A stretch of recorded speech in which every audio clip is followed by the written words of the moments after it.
with the video on the truck horn or train horn, whatever just call it, right here. I'm gonna put this on my 2004 Homer H2. So this one came with the 1/4 inch diameter hole for the air to go through, and on past experience that doesn't make a lot of noise, which is the idea behind the installing that air horn on your truck, right? So I'm changing that to 3A. You see the difference of, I'm sorry, the difference of the holes is like I would say 4 or 5 times larger. I'm gonna show you also the adapter that you need to get this threads on this one. Is different, the size is kind of different. So let's go outside, and I'll try to do my best to show you.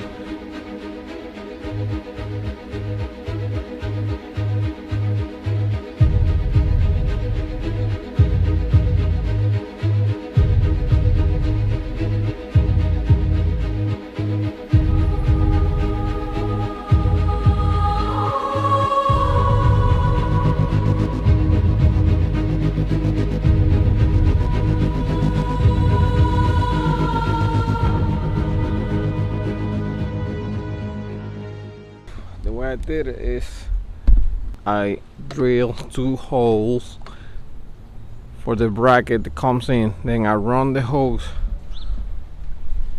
under the carriage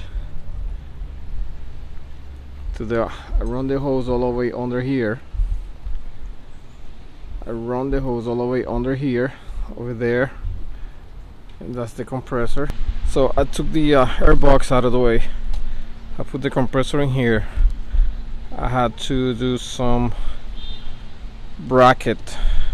This one here, it's a bracket that I made to install the compressor on top of the bracket and get everything set up. So the horn's in. Sorry it took me that long. It haven't stopped raining here in Philadelphia, and also the solenoid that came with the horn, the threads for the hose, it was kind of bad, so I had to change the solenoid. I got the new solenoid in yesterday, and I put it in today. Teflon, I have to do it like 3 times to make sure it's sealed.